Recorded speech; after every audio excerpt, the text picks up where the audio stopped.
Business communication unit 2। अब हम discuss करेंगे कि टेक्नोलॉजी का क्या रोल है मॉडर्न बिजनेस कम्युनिकेशन में। तो टेक्नोलॉजी कम्प्लीटली चेंज्ड हो गई है, ठीक है, द वे बिजनेस कम्युनिकेट। ठीक है, जैसे अब बिज़नेस कम्युनिकेशन का वे चेंज हो गया, वैसे ही टेक्नोलॉजी भी चेंज हो गई है। अर्लियर टाइम्स में पहले में कम्युनिकेशन बहुत स्लो थी, लिमिटेड थी लेटर्स तक, फेस टू फेस मीटिंग्स तक। आज के टाइम पे इंटरनेट के हेल्प से, स्मार्टफोन के हेल्प से, डिजिटल प्लेटफॉर्म्स की वजह से कम्युनिकेशन बहुत फास्ट हो गई है, ईजी हो गई है एंड ग्लोबल हो गई है। टेक्नोलॉजी एक बहुत ही इंपॉर्टेंट रोल प्ले करता है मॉडर्न बिजनेस कम्युनिकेशन में by improving speed, accuracy and connectivity. Role है इसका fast and instant communication, global connectivity, better team work and collaboration, record keeping and documentation, social media communication, cost effective communication, quick feedback and decision making। तो fast and instant communication technology allow करती है instant communication, ठीक है, email, messaging apps और video calls के through. Example, company का Gmail का use करती है ऑफिशियल मेल्स करने के लिए, टाइम सेव करती है, प्रोडक्टिविटी इंक्रीज़ करती है।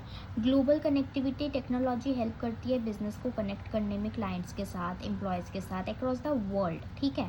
एक्सपैंड करता है बिजनेस एक्सपैंड करता है ग्लोबली, अपॉर्चुनिटीज़ इंक्रीज़ होती है। Example, Indian company easily conduct करता है meeting with clients in the USA through video conferencing. Then हमारा better team work and collaboration होता है। ऑनलाइन टूल्स अलाउ करता है एम्प्लॉयज़ को to work together even from different location। Example, group discussion होती है ऑनलाइन चैट प्लेटफॉर्म के through. Coordination और टीम वर्क को इम्प्रूव करता है। देन हमारा आता है record keeping and documentation. Digital communication proper records of email रखता है, रिपोर्ट्स और मीटिंग वगैरह की। एग्जाम्पल, ईमेल्स और चैट्स हिस्ट्री सेव हो सकती है एंड रेफर कर सकते हैं हम बाद में भी अगर ज़रूरत पड़ी तो। मिसअंडरस्टैंडिंग रिड्यूस होती है और प्रूफ रखता है कम्युनिकेशन का। अब हमारा आता है social media communication. Business social media का यूज़ करता है कस्टमर के साथ कम्युनिकेट करने के लिए, प्रोडक्ट्स को प्रमोट करता है, ब्रांड इमेज इंप्रूव करता है, कस्टमर एंगेजमेंट इंप्रूव करता है। एग्जाम्पल, कंपनीज प्रमोट करती है products on Instagram. Active communication technology communication cost को रिड्यूस करता है। एग्जाम्पल, वीडियो मीटिंग रिड्यूस करता है ट्रैवल एक्सपेंसेस को, ठीक है, ईमेल्स रिड्यूस करता है पेपर यूसेज को, और मनी और रिसोर्सेज सेव होता है। Back and decision making technology help करता है मैनेजर को रिसीव करने में इंस्टेंट फीडबैक और क्विक डिसीजन बनाने में। एग्जाम्पल, ऑनलाइन सर्वेज और फीडबैक फॉर्म्स, ठीक है, हेल्प करता है कंपनी को कस्टमर के सेटिस्फैक्शन को जल्दी से समझने में। इम्प्रूव करता है डिसीजन मेकिंग स्पीड को और एफिशिएंसी भी इम्प्रूव करता है। चैलेंजेस क्या आते हैं टेक्नोलॉजी के इन कम्युनिकेशन? ऑल्थो टेक्नोलॉजी के बहुत सारे बेनिफिट्स है लेकिन चैलेंजेस भी है, प्रॉब्लम्स भी है। रिस्क होता है डेटा सिक्योरिटी इश्यूज़, ठीक है, ओवर डिपेंडेंस हो जाती है डिजिटल टूल्स में।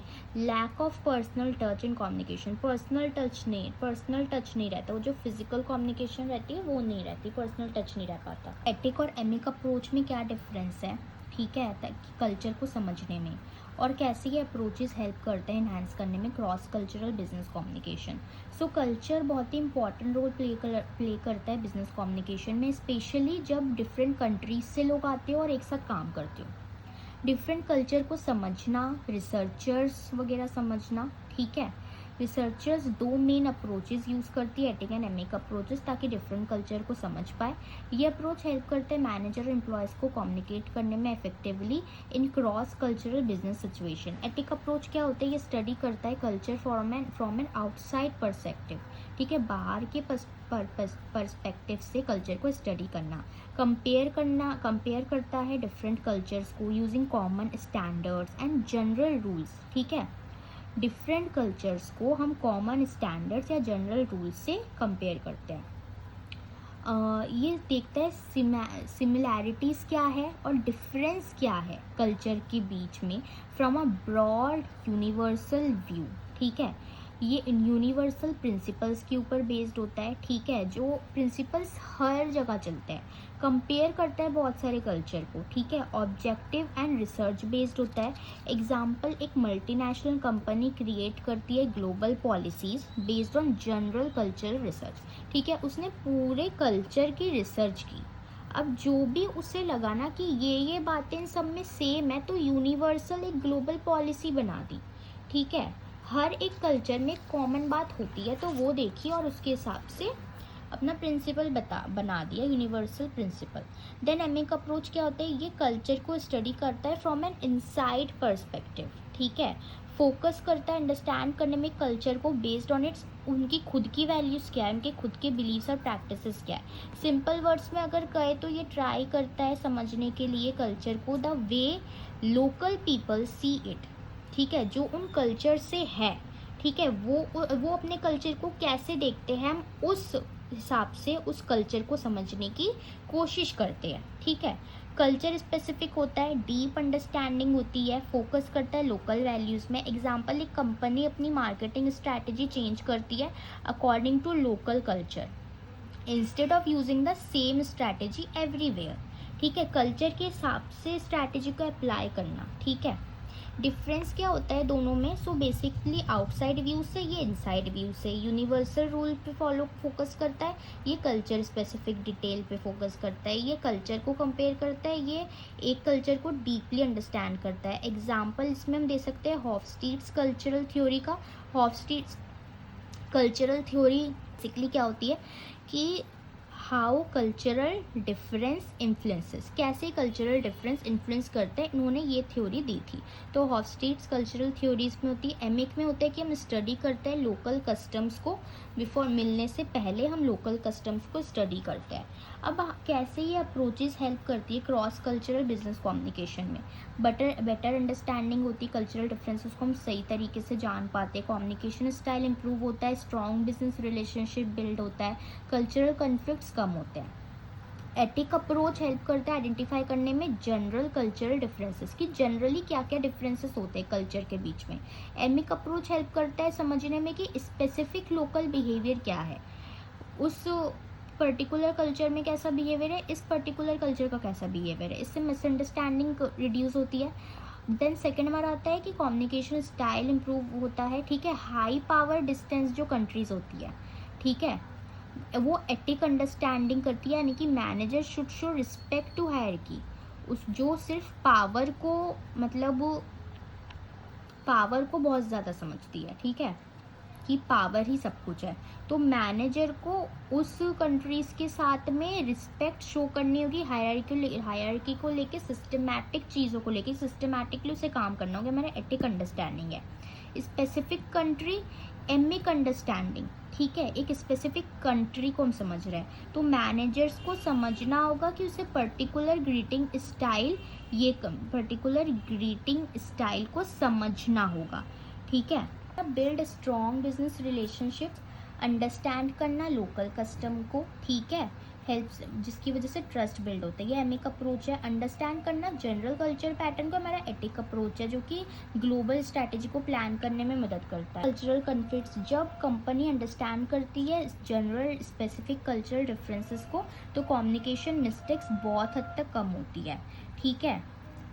मिस्टेक जैसे कि इनएप्रोप्रिएट लैंग्वेज का यूज़ हो जाना, लोकल ट्रेडिशंस को वो इग्नोर करना, नॉन वर्बल साइन को लेके मतलब गलत फहमी हो जाना। एग्जाम्पल क्या हो सकता है, एक इंडियन कंपनी है, वो एक्सपैंड करती है जर्मनी में, ठीक है, तो वो एथिक अप्रोच का यूज़ करती है, स्टडी करती है कि जर्मनी पावर को ज़्यादा नहीं मानती, ठीक है, और एंड वैल्यूज़ डायरेक्ट कम्युनिकेशन को वैल्यू करती है, ठीक है। एमिक अप्रोच को यूज़ करके क्या पता चला, उन्हें समझ आया कि जर्मनी प्रिफर करती है पंक्चुअल मीटिंग और डिटेल्ड डॉक्यूमेंटेशन।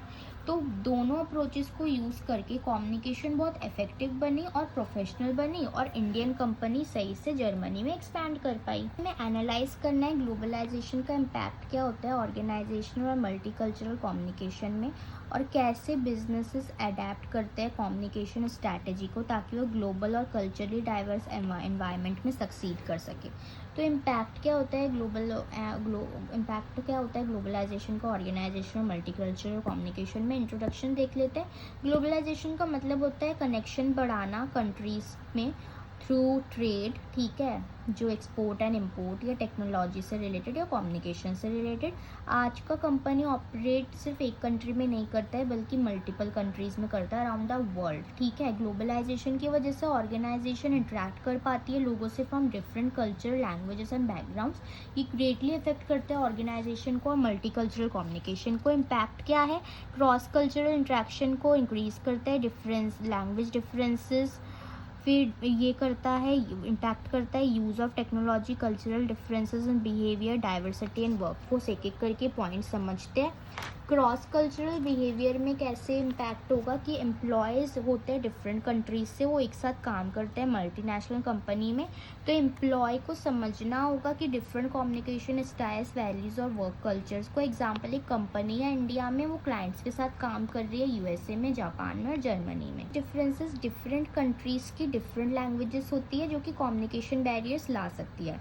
मिसअंडरस्टैंडिंग होती है अगर मैसेजेस क्लियर ना हो तो। एग्जांपल, एक इंडियन मैनेजर कम्युनिकेट करता है फ्रेंच क्लाइंट से तो डिफ़िकल्टी हो सकती है अगर English is not the clients first language, अगर क्लाइंट की फर्स्ट लैंग्वेज इंग्लिश नहीं है तो। टेक्नोलॉजी ग्लोबलाइजेशन ने इंक्रीज़ किया use of email, VC and digital platform for communication बहुत जल्दी हुई है बट पर्सनल कनेक्शन रिड्यूस हुआ है। एग्जाम्पल, मीटिंग कंडक्ट की हमने जूम के थ्रू बिटवीन टीम्स, ठीक है, जो कि डिफरेंट कंट्रीज़ में लोकेट करते हैं। Differences in behaviour, different culture के डिफरेंट कम्युनिकेशन स्टाइल होते हैं। कुछ कल्चर डायरेक्ट कम्युनिकेशन प्रेफर करते हैं जैसे कि यूएसए, जर्मनी, और कुछ होते हैं इनडायरेक्ट और पोलाइट कम्युनिकेशन प्रेफर करते हैं जैसे कि जापान और इंडिया। तो ये डिफरेंसेस अफेक्ट करते हैं decision making, meeting and negotiations को। इन वर्कफोर्स ऑर्गेनाइजेशन अब मल्टीकल्चरल टीम्स होती है उनके पास, तो ये इंक्रीज़ करता है क्रिएटिविटी को, इनोवेशन को, लेकिन इसकी वजह से कन्फ्लिक्ट्स भी हो सकते हैं लोगों के बीच में, जो कि कल्चरल डिफरेंसेस कहीं ना कहीं आ जाता है और अगर प्रॉपरली मैनेज ना किया जाए तो डिफ़िकल्टी आती है। अब कैसे बिजनेस अडेप्ट कर सकती है कम्युनिकेशन स्ट्रैटेजी को? अब ग्लोबल और कल्चरली डाइवर्स एनवायरनमेंट में सक्सीड करने के लिए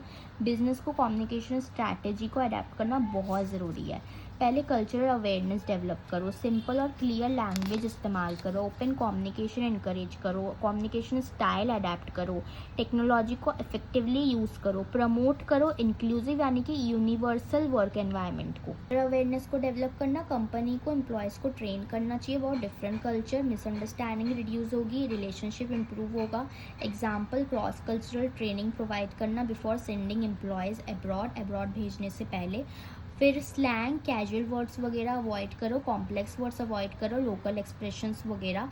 कम्युनिकेशन को अंडरस्टैंडेबल बनाओ सबके लिए। एग्जाम्पल, आप आइडियम्स यानी कि फ्रेजेस यूज़ करने से अच्छा क्लियर और सिंपल इंग्लिश को रखो ईमेल में। एम्प्लॉय को एकदम वो फ्रीडम होनी चाहिए कि वो क्वेश्चंस पूछ पाए, फीडबैक अपना दे पाए, कन्फ्यूजन प्रिवेंट होगी, ठीक है, ट्रस्ट होगा मल्टीकल्चरल टीम्स के बीच में। मैनेजर को एडजस्ट करना चाहिए कम्युनिकेशन को अकॉर्डिंग टू कल्चरल प्रेफरेंसेस।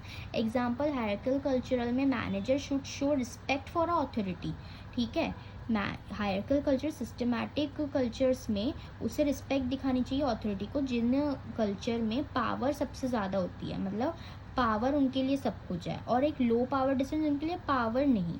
तो ओपन डिस्कशन इनकरेज करो। देन डिजिटल टूल्स यूज़ करो, emails, share documents and videos conferencing for global communication, लेकिन कंबाइन करो occasional face to face interaction ताकि स्ट्रॉन्ग रिलेशनशिप बिल्ड हो, ठीक है, पर्सनल टच भी आए।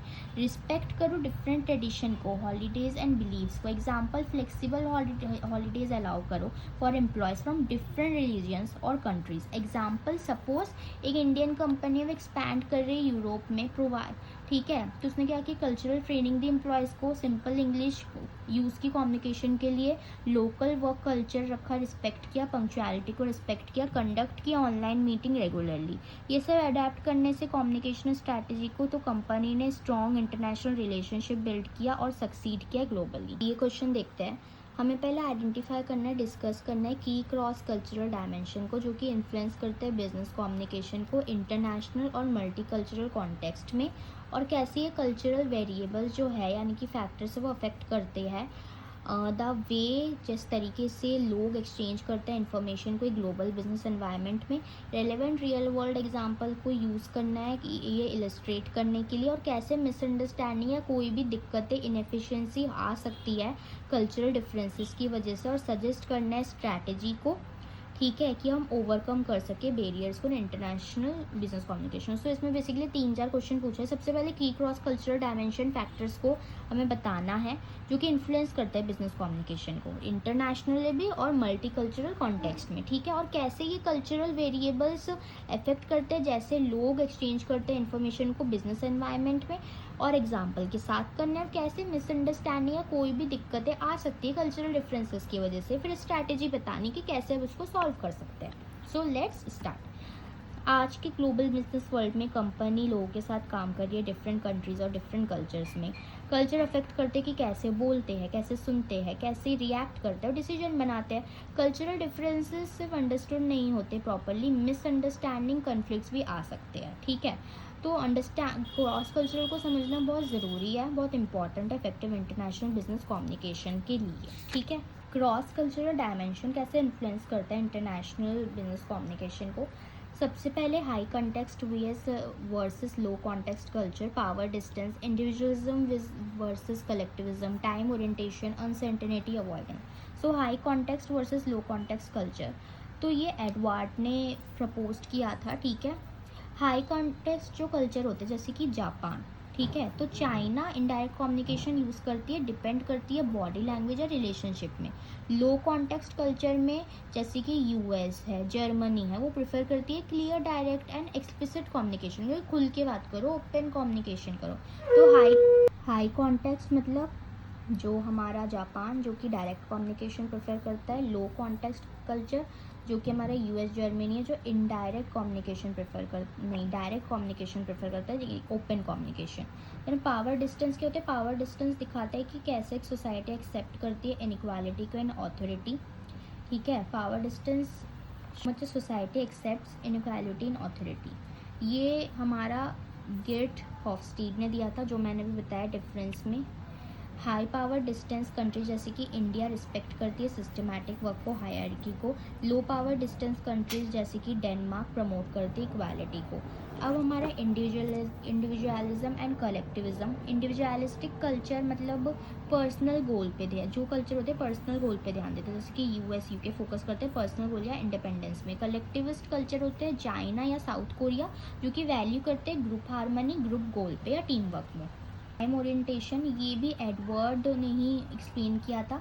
इसमें मोनोक्रॉनिक कल्चर और पॉलीक्रॉनिक कल्चर आता है। मोनोक्रॉनिक कल्चर जो हमारा होता है जैसे कि जर्मनी या यूएस, वो स्ट्रिक्टली शेड्यूल्स वगैरह फॉलो करते हैं। मोनोक्रॉनिक मतलब होता है कि आप एक ही टास्क करो एक ही टाइम पे, ठीक है, दो नाव पे सवार मत हो, एक से ज़्यादा काम नहीं करना।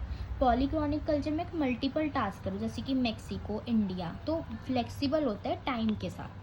अनसर्टेनिटी अवॉइडेंस, ये डायमेंशन दिखाता है कि कैसे how comfortable a culture is with risk and change, कि कैसे एक कल्चर रिस्क या किसी भी चेंज के साथ कंफर्टेबल है, कितना कंफर्टेबल है। हाई अनसर्टेनिटी अवॉइडेंस जैसे कि जापान प्रेफर करता है क्लियर रूल्स और डिटेल प्लानिंग को।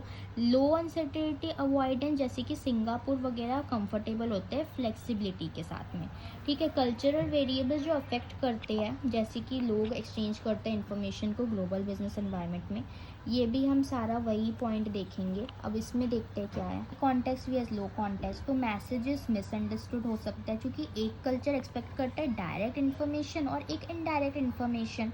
हाई पावर डिस्टेंस, ठीक है, एम्प्लॉय जो हाई पावर डिस्टेंस कल्चर से वो हेजिटेट कर सकते हैं क्वेश्चनिंग करने में, और जो लो पावर डिस्टेंस है वो ओपन कम्युनिकेशन के साथ काम करेगा। अब इंडिविजुअलिज्म और कलेक्टिविज्म, डिसीजन मेकिंग स्पीड और कम्युनिकेशन स्टाइल डिफर कर सकता है। इंडिविजुअलिस्टिक कल्चर प्रेफर करेगा क्विक डिसीजन, वाइल जो कलेक्टिविस्ट कल्चर है वो कंसल्ट करेगा ग्रुप। ओरिएंटेशन, डिफरेंट एटीट्यूड्स हो सकता है टूवर्ड पंक्चुअलिटी, ठीक है, डेडलाइन, तो इसकी वजह से भी दिक्कतें आ सकती है। अनसर्टेनिटी अवॉइडेंस, कुछ कल्चर रिक्वायर होता है डिटेल इंस्ट्रक्शन और कुछ होते हैं फ्रीडम एंड इनोवेशन। जो मैंने समझाया है इसको ही घुमा फिरा के लिख देना है। ठीक है। रेलेवेंट रियल वर्ल्ड एग्जांपल क्या हो सकते हैं जो कि इलस्ट्रेट करता है कि कैसे मिसअंडरस्टैंडिंग या फिर इनएफिशिएंसीज हो सकती है ड्यू टू कल्चरल डिफरेंसेस। सबसे पहले Walmart's failure in Germany, then eBay's struggle in China, direct versus indirect communication, time cultural differences and power distance in meeting. तो वॉलमार्ट्स फेलियर इन जर्मनी क्या था? एक्चुअली जब Walmart Germany आया था ना, तो उसने एम्प्लॉयज़ से बोला कि हंसो, स्माइल करो कस्टमर के ऊपर, जब वो आए उन्हें स्माइल दो। ये इंगेज करने के लिए फ्रेंडली स्मॉल। सो बेसिकली इसमें वॉलमार्ट जर्मनी में आता है और एम्प्लॉयज़ से कहते हैं कि कस्टमर को स्माइल दो और इंगेज करो उन्हें फ्रेंडली स्मॉल टॉक्स में, जो कि हम यूएस में करते हैं। लेकिन जर्मनी में कस्टमर प्रेफर करते हैं फॉर्मल एंड एफिशिएंट सर्विस को rather than over friendly behaviour की। तो इसलिए जब वो स्ट्रेंजर्स में स्माइल करते तो स्माइल करना ऐसा देखा जाता है जो अननेचुरल और अनकंफर्टेबल है। तो कल्चरल मिसअंडरस्टैंडिंग हुई जिसकी वजह से कस्टमर डिससेटिस्फैक्शन हुआ, एम्प्लॉय को डिस्कम्फर्ट हुआ और बिजनेस को बहुत लॉसेस हुए। तो वॉलमार्ट को इवेंचुअली जर्मनी छोड़ना पड़ा। ठीक है, क्योंकि उसने यूएस का जो कल्चर था वो जर्मनी में आजमाने की कोशिश की तो नहीं चला। ये स्ट्रगल इन चाइना। अब जो ईबे है, ईबे कंपनी, उसने ट्राई किया वो चाइना में एक्सपैंड करेगी। उसने सेम स्ट्रैटेजी यूज़ की यूएस की तरह। अब चाइनीज़ कस्टमर को तो रिलेशनशिप बेस्ड खरीदारी पसंद है, कम्युनिकेशन पसंद है। अब कल्चरल डिफरेंसेस की वजह से कम्युनिकेशन और रिलेशनशिप बिल्डिंग में दिक्कतें आई और ईबे ने अपना मार्केट शेयर लॉस्ट कर दिया चाइना में। Versus indirect communication, American managers communicate करते हैं डायरेक्टली और एक्सपेक्ट करते हैं clear answer. Japanese manager communicate करते हैं इनडायरेक्टली ताकि हार्मनी मेंटेन रहे। तो जापानीज रिप्रेजेंटेटिव ने जब कहा कि वी विल कंसिडर इट, हम इसको कंसिडर करेंगे, सो अमेरिकन्स ने अज्यूम किया एग्रीमेंट। उन्हें लगा जब बोला है कि कंसिडर करेंगे तो मतलब एग्रीमेंट, एग्री कर गया है। तो प्रोजेक्ट डिले हुआ क्योंकि कोई भी एक्चुअल अप्रूवल आया ही नहीं। तो मिसअंडरस्टैंडिंग हुई due to different communication style, क्योंकि अमेरिकन और जापानीज के दोनों के कल्चर अलग अलग है। कल्चरल डिफरेंसेस, जर्मन कंपनी ने वर्क किया इंडियन पार्टनर के साथ। ठीक है, जर्मन मैनेजर एक्सपेक्ट करता है स्ट्रिक्ट पंक्चुअलिटी, एकदम टाइम पे काम होना चाहिए और क्विक टास्क कंप्लीशन, एकदम जल्दी काम हो जाना चाहिए। लेकिन इंडियन मैनेजर फोकस करता है रिलेशनशिप बिल्डिंग में, फ्लेक्सिबल टाइमिंग पे। तो जर्मन को ऐसा लगा कि इंडियंस बहुत अनप्रोफेशनल है और इंडियन को ऐसा लगा कि जर्मन बहुत ही ज़्यादा रिजिड है, फ्लेक्सिबल नहीं है। इसकी वजह से टेंशन क्रिएट हुई और टीम वर्क में इनएफिशिएंसी आई। और डिस्टेंस इन मीटिंग, जो डैनिश मैनेजर है वो इनकरेज करता है open debate during meeting in the Indian branch. ठीक है, इंडियन एम्प्लॉयज ओपनली डिसएग्री नहीं कर सकते, ओपनली मना नहीं करते विद द बॉस। रिस्पेक्ट की वजह से एक इज्जत होती है, ठीक है, फॉर अथॉरिटी। तो मैनेजर बिलीव करता है कि एम्प्लॉयज लैक्ड आइडियाज। ठीक है, वाइल एम्प्लॉयज़ थॉट, कि एम्प्लॉयज़ को लगा, मैनेजर ने बिलीव किया कि एम्प्लॉयज़ के पास आइडिया नहीं है, एम्प्लॉयज़ को लगा कि वो रिस्पेक्ट दिखा रहे हैं। तो इसकी वजह से इफेक्टिव कम्युनिकेशन रिड्यूस हो गई। तो कल्चर की वजह से बहुत फ़र्क पड़ता है एक बिजनेस कम्युनिकेशन में। स्ट्रैटेजी, अब क्या हम ऐसा कर सकते हैं? सबसे पहले कल्चरल अवेयरनेस ट्रेनिंग दो। ठीक है, सिंपल एंड क्लियर लैंग्वेज रखो। प्रैक्टिस करो एक्टिव लिसनिंग को, कंफर्म करो अंडरस्टैंडिंग, अडेप्ट करो communication style according to different culture, encourage करो फीडबैक को, ओपन डिस्कशन को, रिस्पेक्ट शो करो और अवॉइड करो कल्चरल स्टीरियोटाइप्स को। डिस्कस द लीगल इश्यूज जो कि हो सकते हैं बिजनेस कम्युनिकेशन में। एनालाइज करना है कि एथिकल चैलेंजेस क्या आते हैं बिजनेसेस को जो फेस करने पड़ते हैं जब वो कम्युनिकेट करते हैं अक्रॉस डिफरेंट कल्चर, और क्यों इम्पॉर्टेंट है एक बिज़नेस के लिए कि वो एथिकल स्टैंडर्ड्स और लीगल रेगुलेशंस के साथ कम्युनिकेट करे। तो बिज़नेस कम्युनिकेशन में कंपनी अपनी इन्फॉर्मेशन शेयर करती है एम्प्लॉयज़ के साथ में, कस्टमर, इन्वेस्टर के साथ में, इंटरनेशनल पार्टनर्स के साथ।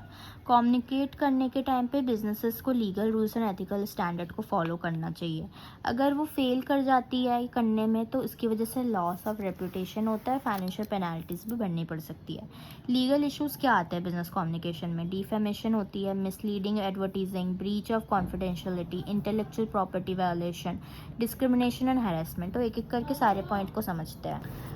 तो डिफेमेशन, इसका मतलब होता है कि फॉल्स स्टेटमेंट देना, जो कि किसी की रेपुटेशन को ख़राब कर सकता है। अगर कंपनी फॉल्स इन्फॉर्मेशन स्प्रेड करती है अबाउट अ कॉम्पिटिटर तो वो लीगल एक्शन में फंस सकती है। ठीक है, एग्जाम्पल, एक कंपनी फॉल्सली क्लेम करती है कि जो उनका कॉम्पिटिटर प्रोडक्ट है वो अनसेफ है, सेफ है। Competitor can sue for damages, वो उसके ऊपर केस लगा सकता है। लीडिंग एडवर्टाइजिंग, बिजनेस को फॉल्स या एग्जैजरेटेड क्लेम्स नहीं देने चाहिए एडवर्टीजमेंट में। अगर वो एग्जैजरेटेड क्लेम्स देगा एडवर्टीजमेंट में तो भी गलत होगा। एग्जाम्पल, ये कंपनी के प्रॉमिस करती है 100% गारंटेड रिजल्ट्स और कोई प्रूफ नहीं है तो उस पर वो सिर्फ लीगल पेनाल्टीज चुकानी पड़ सकती है। ब्रीच ऑफ कॉन्फिडेंशियलिटी, अब कॉन्फिडेंशियलिटी मतलब companies must protect private information को प्रोटेक्ट करना चाहिए कस्टमर एम्प्लॉयज़ के। एग्जाम्पल है, कस्टमर डेटा अगर शेयर कर दिया जाए विदाउट देयर परमिशन तो उनकी प्राइवेसी लॉज टूटते हैं और उनको फाइन्स भरने पड़ सकते हैं। इंटेलेक्चुअल प्रॉपर्टी वायलेशन, किसी और का लोगो, ब्रांड नेम या कंटेंट चुराना मतलब यूज़ करना उनकी परमिशन के बिना इलीगल है। एग्जाम्पल, दूसरे कंपनी की एड डिज़ाइन को यूज़ करना तो कॉपीराइट या ट्रेडमार्क केसेस बन सकते हैं। डिस्क्रिमिनेशन और हैरेसमेंट, कम्युनिकेशन जिसमें offensive remarks related to gender, religion, race या नेशनलिटी को लेके आते हैं उसकी वजह से लीगल कंप्लेन हो सकती है। एग्जाम्पल, इनएप्रोप्रिएट जोक भेजना ऑफिस में, ऑफिस ईमेल्स में, उसकी वजह से हॉस्टाइल वर्क एनवायरनमेंट बन सकता है, यानी कि वर्क एनवायरनमेंट ख़राब हो सकता है। एथिकल चैलेंजेस क्या आते हैं? Different cultural values, transparency versus indirect communication, stereotyping and cultural bias, corruption and bribery.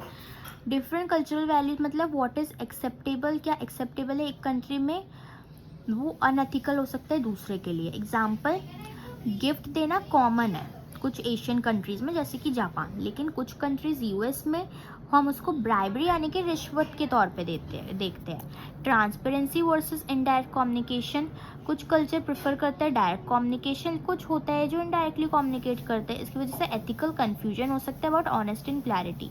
Stereotyping and cultural bias, business unintentionally language use कर सकता है या एड्स जो कि किसी को ऑफेंड करे, किसी के कल्चर को ऑफेंड करे। एग्जाम्पल, एक एड एक्सेप्टेबल है फ्रांस में, वो कंसीडर हो सकता है inappropriate in Saudi Arabia due to cultural norms. ठीक है। ब्राइबरी, कुछ कंट्रीज़ में अनऑफिशियल पेमेंट्स कॉमन है इन बिजनेस प्रैक्टिसेस और कुछ में है कि स्ट्रिक्ट एंटी ब्राइबरी लॉज है, तो कंपनी को मेंटेन करना चाहिए ethical standard even if local practices different है तो भी। इंपॉर्टेंस क्या होता है? लीगल और एथिकल स्टैंडर्ड को फॉलो करने का ट्रस्ट बिल्ड होता है, रेपुटेशन प्रोटेक्ट होती है, लीगल पेनाल्टीज से बच जाते हो, लॉन्ग टर्म सक्सेस इंश्योर होती है और फेयरनेस एंड रिस्पेक्ट प्रमोट होती है। Focus on ethics in business should not be compromise, जो कि हम एथिक्स पे फोकस करते हैं बिजनेस के अंदर वो कॉम्प्रोमाइज़ नहीं होनी चाहिए। क्या एथिकल और लीगल कंसिडरेशंस है जो कि बिजनेस कम्युनिकेशंस को अफेक्ट कर सकते हैं।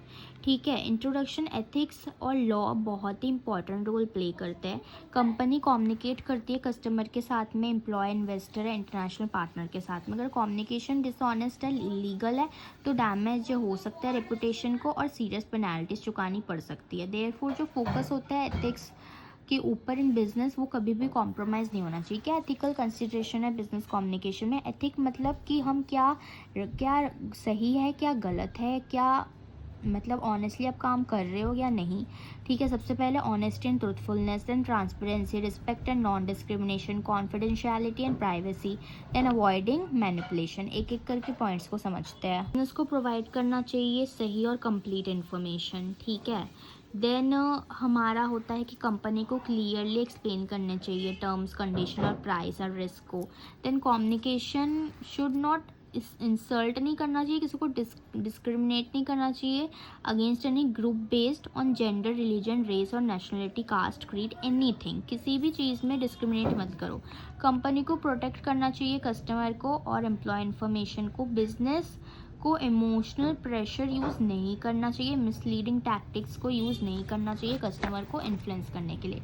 अब क्या लीगल कंसिडरेशन है? डिफेमेशन लॉस बता दिया था, कॉम्पिटिटर को लेकर गलत अफवाह मत फैलाओ। Ad and consumer protection laws, यानी कि एड ट्रूथफुल होनी चाहिए। Data protection laws, IPR, anti wire corruption laws, ये सारा मैंने बता दिया था, जो अभी मैंने समझाया है सारे पॉइंट्स में वही आएगा। सिक्स, कॉम्प्रोमाइज़ नहीं होना चाहिए, क्योंकि लॉन्ग टर्म ट्रस्ट रहता है कस्टमर के साथ, कंपनी की रेपुटेशन प्रोटेक्ट होती है, लीगल पेनल्टीज अवॉइड होती है, फाइनेंशियल लॉसेस से बच जाते हो, पॉजिटिव वर्क कल्चर क्रिएट होता है, सस्टेनेबल बिजनेस ग्रोथ इंश्योर होता है। ग्लोबलाइजेशन का क्या इम्पैक्ट होता है ऑर्गेनाइजेशन या मल्टीकल्चरल कम्युनिकेशन में, ये मैंने ऑलरेडी बता दिया था, जो इतना लंबा सा क्वेश्चन था उसमें ये भी एक क्वेश्चन था कि ग्लोबलाइजेशन का क्या इम्पैक्ट होता है, तो उसमें समझाया था। ठीक है, क्या बैरियर्स होते हैं क्रॉस कल्चरल कम्युनिकेशन में, समझा दिया था। ठीक है, वो ओवरकम कैसे हो सकता है ये भी समझा दिया था। ठीक है, वो टेक्नोलॉजी का क्या रोल है as a boon and bane for communication. Boon मतलब एडवांटेज, बैन मतलब डिसएडवांटेज। ठीक है, तो टेक्नोलॉजी कम्प्लीटली चेंज हो गई है। ठीक है, उसने चेंज कर दिया कि कैसे अब लोग कम्युनिकेट करते हैं पर्सनल लाइफ में as well as in business. Letters से लेके ईमेल्स तक, from face to face meeting से लेके वीडियो कॉल्स तक, कम्युनिकेशन बहुत ही फास्ट और ईजियर बन गई है। हाउएवर बेनिफिट्स के साथ इसके कुछ डिसएडवांटेज भी है। टेक्नोलॉजी एज अ बोन देखते हैं एडवांटेज, फास्ट कम्युनिकेशन होती है, ग्लोबल कनेक्टिविटी बनती है, कॉस्ट इफेक्टिव है, ईजी इन्फॉर्मेशन शेयरिंग है, बेटर रिकॉर्ड कीपिंग है, इम्प्रूव बिजनेस एफिशिएंसी है। ये सारे पॉइंट्स मैंने ऑलरेडी समझा दिए थे जो टेक्नोलॉजी वाला क्वेश्चन था। ठीक है, अब टेक्नोलॉजी एज अ बेन क्या है, disadvantages, lack of personal touch, miscommunication, over dependence on technology, data privacy and security issues, distraction and information overload and digital divide. Online communication reduce करते हैं face to face interaction को, जिसकी वजह से relationship में affect कर सकता है। टोन और इमोशंस ऑफन मिसअंडरस्टूड होता है टेक्स्ट या ईमेल्स में। एग्जाम्पल, एक शॉर्ट मैसेज जैसे कि ओके, वो रूड साउंड कर सकता है। इंटरनेट या सिस्टम फेल हो सकता है, कम्युनिकेशन रुक सकती है। हैकिंग और डेटा लीक्स हार्म कर सकता है ऑर्गेनाइजेशन को। टू मैनी मैसेज, बहुत सारे मैसेजेस, ईमेल्स, नोटिफिकेशन फोकस है प्रोडक्टिविटी रिड्यूस कर देते हैं। और सबके पास एक्सेस नहीं होता to technology, specially in rural areas. ठीक है, गाँव में। ग्रोथ इन इंटरनेशनल बिजनेस बताना है ग्लोबलाइजेशन की वजह से, जो कि न्यू पर्सपेक्टिव वगैरह ऐड हुआ है, डायमेंशन ऐड हुआ है बिजनेस कम्युनिकेशन में। तो ग्लोबलाइजेशन मतलब जो कि कनेक्शन इंक्रीज होना, इंटीग्रेशन जो कि मतलब इंटरकनेक्शन होना सबका among countries in terms of trade, technology, culture, communication. Globalization की वजह से बिजनेस अब लॉन्गर लिमिटेड नहीं रहे सिर्फ अपने कंट्री तक, वो ऑपरेट करता है अक्रॉस बॉर्डर्स, डील करता है इंटरनेशनल कस्टमर के साथ, सप्लायर्स और एम्प्लॉयज़ के साथ। ये growth of international business completely change कर दिया है इसने बिजनेस कम्युनिकेशन को।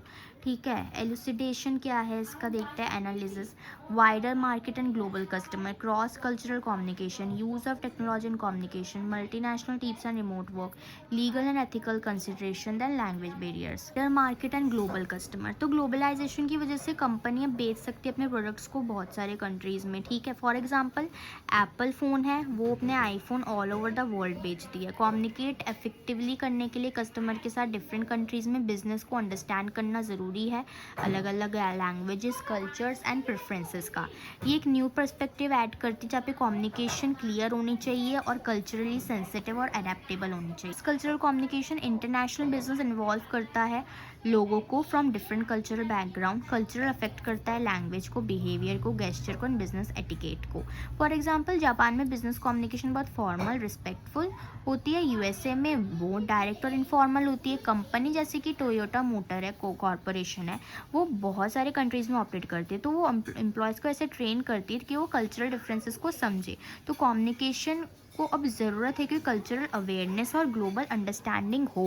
टेक्नोलॉजी एंड कम्युनिकेशन, ग्लोबलाइजेशन ने इंक्रीज़ किया use of technology like emails, VC and online meeting.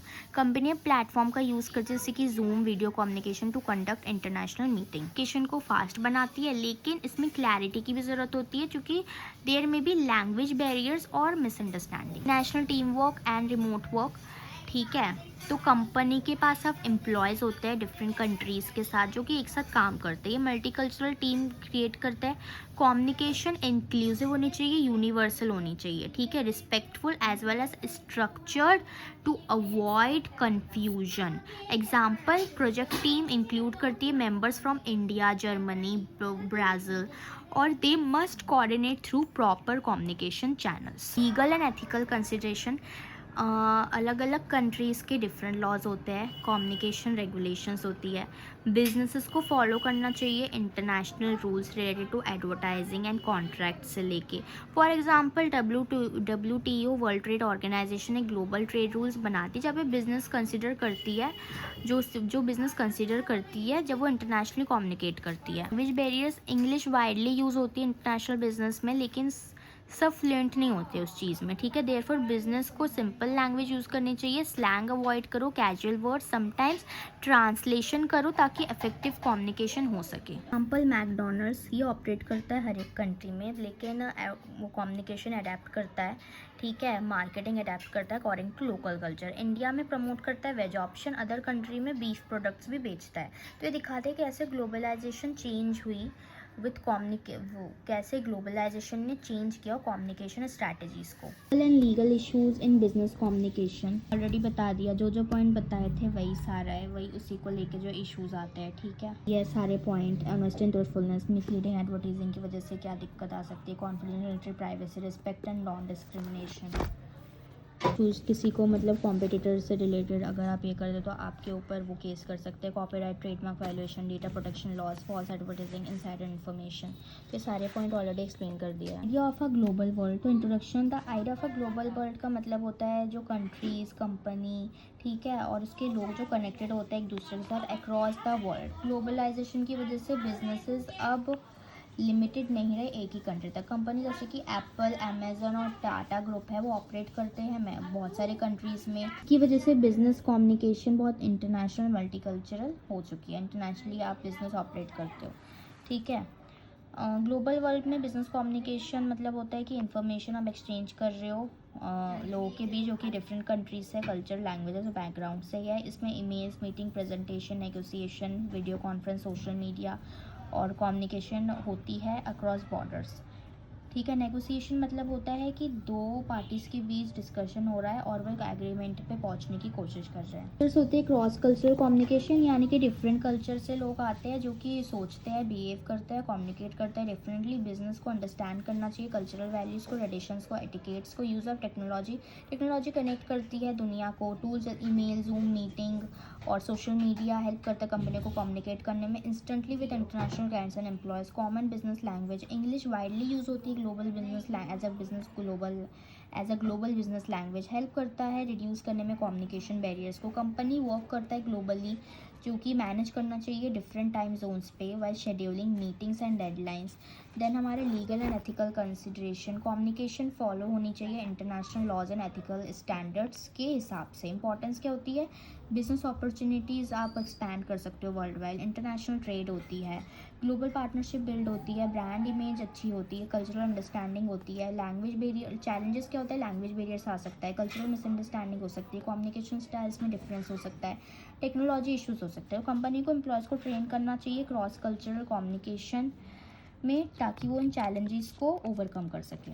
Example हमारा इन्फोसिस, वो आईटी सर्विसेज देते हैं क्लाइंट्स को यूएसए, यूरोप और ऑस्ट्रेलिया में।